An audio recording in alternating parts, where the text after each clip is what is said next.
Hello students, आज हम लोग पार्ट 3 वीडियो में इंग्लिश के पार्ट 3 वीडियो में हम लोग फ्यूचर टेंस के बारे में देखेंगे।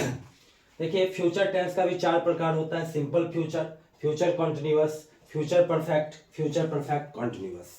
ठीक है, तो सबसे पहले सिंपल फ्यूचर टेंस। तो ध्यान दीजिएगा, सिंपल फ्यूचर टेंस अगर भविष्य में कोई भी काम अगर सामान्य रूप से अगर होगा, ठीक है, तो उसको वैसे वाक्य को हम लोग सिंपल फ्यूचर टेंस में समझेंगे। ठीक है, इस वाक्य का जो क्रिया होगा आपका पढ़ेगा, जाऊंगा, ठीक है, काम करोगे, खेलेगा, सोएगा, पढ़ेगा, लिखेगा, इस टाइप से अगर रहेगा इस रूप में, मतलब सीधा समझ लीजिए कि इस सिंपल फ्यूचर टेंस से हम लोग को यह बोध होता है कि कोई भी काम भविष्य में सामान्य रूप से होगा, पढ़ेगा, लिखेगा, जाएगा, गाएगा, इस टाइप से। ठीक है, और इसका जो अंग्रेजी अनुवाद हम लोग इस स्ट्रक्चर पे करेंगे। सब्जेक्ट के बाद शैल या विल का प्रयोग करेंगे, तब वर्ब का पहला रूप, और तब आपका ऑब्जेक्ट या अदर वर्ड।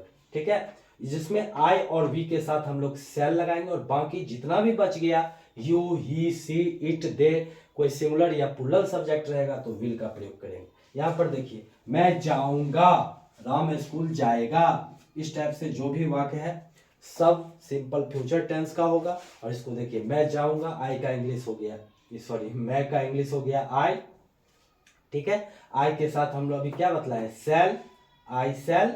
ठीक है, और जाना का go, I shall go. Ram school जाएगा, राम, राम सिंगुलर सब्जेक्ट है, इसके साथ will, Ram will go to school. अब इसमें निगेटिव लग गया तो निगेटिव, नहीं आ गया तो निगेटिव हो गया ना, मैं नहीं खेलूंगा। तो सब्जेक्ट के बाद सेल या विल तो लगाएंगे ही, उसके बाद नॉट का प्रयोग करेंगे। ठीक है, जैसे आई के साथ सेल लग गया, उसके not play, I shall not play. और जब क्या से शुरू होगा तो इंट्रोगेटिव उसको समझा जाता है। ठीक है, इंट्रोगेटिव समझा जाता है उसको।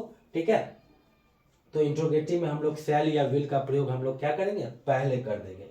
जैसे क्या मैं खेलूंगा, आई के साथ सेल लगता है, तो ये सेल पहले लग गया, तब आई दिए है, सेल आई प्ले। क्या मैं नहीं खेलूंगा, तो ये इंट्रोगेटिव भी है और इसमें नहीं भी लग गया है, तो सेल आई नॉट प्ले हो जाएगा। ठीक है, उसके बाद देखिए future continuous tense. Future continuous tense का जो पहचान होता है, ता रहूंगा, ती रहेगी, ते रहेंगे, इस टाइप से रहेगा। ठीक है, ता रहूंगा, ती रहेगी, ते रहेंगे, इस टाइप से अगर लगा रहे तो वैसे हिंदी वाक्य को हम लोग किस टेंस का समझेंगे, फ्यूचर कॉन्टिन्यूअस टेंस का। और उसका अंग्रेजी अनुवाद जो हम लोग करेंगे, सब्जेक्ट के बाद सेल या विल का प्रयोग करेंगे, तब बी का प्रयोग करेंगे, और बी के बाद हम लोग वर्ब का चौथा रूप देंगे, मतलब आईएनजी वाला।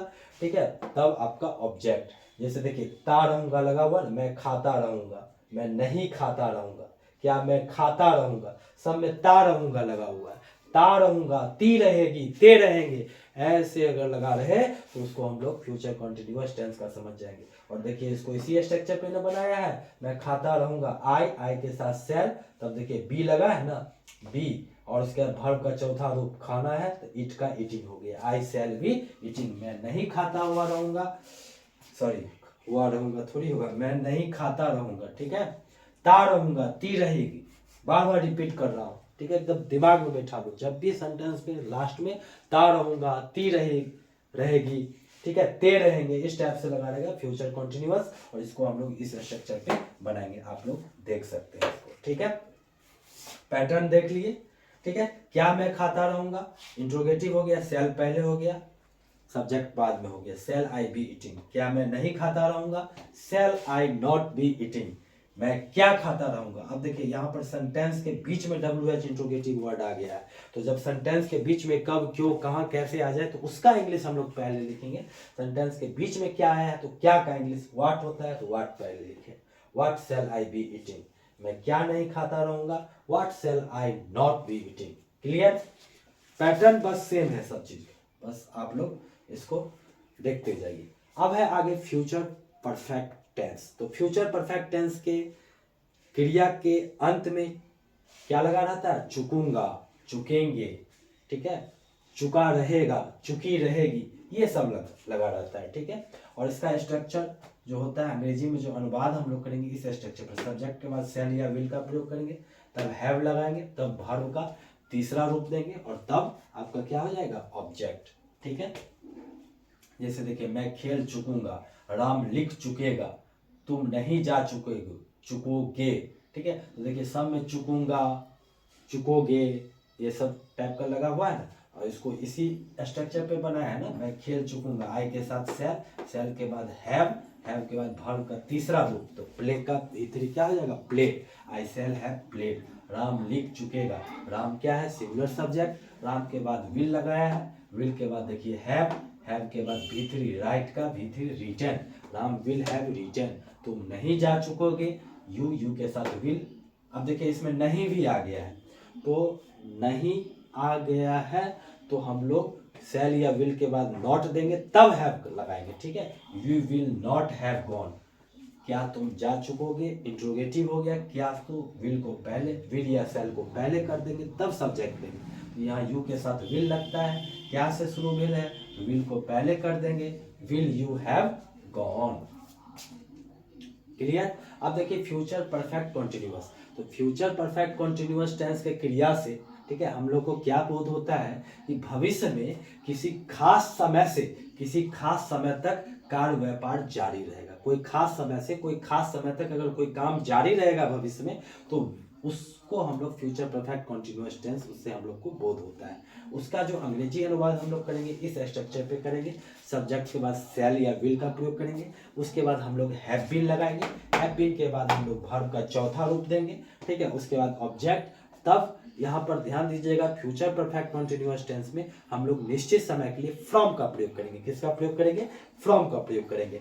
प्रेजेंट परफेक्ट कॉन्टिन्यूअस और पास्ट परफेक्ट कॉन्टिन्यूअस में हम लोग सिंस का प्रयोग करते थे, लेकिन फ्यूचर परफेक्ट कॉन्टिन्यूअस टेंस में हम लोग निश्चित समय के लिए फ्रॉम का प्रयोग करेंगे और अनिश्चित के लिए फॉर का ही प्रयोग करेंगे। तब टाइम, तो यहाँ लिखे भी हुए हैं, निश्चित समय के लिए फ्रॉम का प्रयोग होगा एवं अनिश्चित समय के लिए किसका प्रयोग होगा, फॉर का होगा। लेकिन किसके लिए, फ्यूचर परफेक्ट कॉन्टिन्यूअस के लिए। बस आपको ये ध्यान में रखना है कि इसमें सिंस का प्रयोग नहीं होगा। ठीक है, इसमें किसका प्रयोग होगा, फ्रॉम का प्रयोग होगा निश्चित समय के लिए। अब देखिए इसका जो एक तरह से पहचान समझिएगा, तो पहचान ऐसे समझ लीजिए, इस टाइप से लगाएगा, ता हुआ रहूंगा। ठीक है, ता हुआ रहूंगा, ठीक है, ता हुआ रहेगा, इस टाइप से लगा रहेगा। और इसमें समय भी लगा रहेगा जनरली। जैसे देखिए यहाँ, मैं सुबह से पढ़ता हुआ रहूंगा, समय लग गया, तो हुआ, ता हुआ रहूंगा। I cell have been we for पढ़ना का रीड का वी फॉर रीडिंग, आईएनजी लग गया। और सुबह से निश्चित टाइम है, निश्चित समय है, फ्यूचर परफेक्ट कॉन्टिन्यूअस है, तो सिंस का देखिए प्रयोग नहीं हुआ है, फ्रॉम का प्रयोग किया, फ्रॉम मॉर्निंग। देखिए मैं खाता हुआ रहूंगा, समय नहीं लगा हुआ है, लेकिन अंत में ता हुआ रहूंगा लगा हुआ है, इससे हम लोग पकड़ लिए ये फ्यूचर परफेक्ट कॉन्टिन्यूअस का है। और हम लोग इसको इस स्ट्रक्चर पे बनाए, आई सेल हैव बीन ईटिंग। इसी में अगर निगेटिव दे देगा तो ध्यान दीजिएगा, सेल या विल के बाद नॉट लगाएंगे, तब हैव बीन लगाएंगे। आई सेल नॉट हैव बीन, क्या चीज, ईटिंग। ठीक है, कंफ्यूज मत कीजिएगा, नॉट का प्रयोग अक्सर लोग गलती कर देते हैं यहाँ। ठीक है, नॉट का प्रयोग पहले होगा, तब हम लोग हैव बीन लगाएंगे। फ्यूचर कॉन्टिन्यूअस में भी नॉट का प्रयोग पहले होगा, तब बी लगाएंगे, नॉट बी। ठीक है, यहाँ देखिए लगाए थे ना, आई शैल नॉट बी ईटिंग, तो नॉट का प्रयोग बहुत मेन है। तो सारा है, इसका एक बार स्क्रीनशॉट ले लीजिए। फ्यूचर टेंस के चारों प्रकार का हम लोग पहचान और स्ट्रक्चर और एग्जाम्पल हम लोग इस पार्ट जो था आपका, इसमें हम लोग अच्छे से देख लिए। इसका एक बार स्क्रीनशॉट ले लीजिए और इसको अच्छे से नोट कर लीजिएगा। और आप लोग का एक टास्क है, होमवर्क है, कि जैसे अगर हम प्रेजेंट टेंस में भी 4 पढ़े, पास्ट में भी 4, फ्यूचर में भी 4। जैसे सिंपल प्रेजेंट टेंस में हम लोग 6 सेंटेंस पढ़े थे, कंटिन्यूअस में भी 6 पढ़े थे, affirmative, negative, interrogative negative, WH interrogative, WH interrogative negative. Clear. तो 6 वाक्य होता था। जैसे अगर हम बोले सिंपल प्रेजेंट टेंस का कोई वाक्य कि राम पटना जाता है, तो निगेटिव, राम पटना नहीं जाता है, क्या राम पटना जाता है, क्या राम पटना नहीं जाता है। इस तरीके से राम पटना कब जाता है, राम पटना कब नहीं जाता, 6 हो गया। फिर कंटिन्यूअस से 6 हो गया, राम पटना जा रहा है, राम पटना नहीं जा रहा है। तो 6 चौक 24 हो गया आपका प्रेजेंट टेंस से, 24 हो गया पास्ट टेंस से, और 24 हो गया फ्यूचर टेंस से। तो 24 दिया 72। तो आप लोग को 72 सेंटेंस पे कमांड करना। कोई भी एक सेंटेंस उठाइए और उसको जो है आप 72 वाक्य उससे बनाइए। इससे क्या होगा कि आपको पहचान भी, वाक्य को देखते हुए आप तुरंत पकड़ लीजिएगा कि ये किस टेंस का वाक्य है, और तुरंत आपको स्ट्रक्चर दिमाग में आ जाएगा कि इस टेंस का है तो इसका स्ट्रक्चर कौन सा होगा।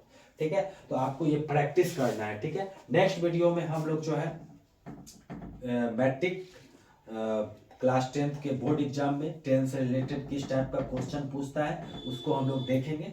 ठीक है, और कुछ ट्रांसलेशन भी हम लोग प्रैक्टिस करेंगे अगले वीडियो में। ठीक है, इसके लिए आज के लिए बस इतना ही। आप लोग एक बार स्क्रीनशॉट ले लीजिए और तीनों को जम करके प्रैक्टिस कीजिए, एकदम 72 सेंटेंस एकदम बनाइए। और जो भी आपके पास बुक है, ऑक्सफोर्ड का किताब हो, विद्यासागर का हो, जो भी बुक अवेलेबल होगा उससे जरूर बनाइए। सारा हम आपको डिस्कशन कर दिए। ठीक है, चलिए मन लगा करके पढ़ाई कीजिए।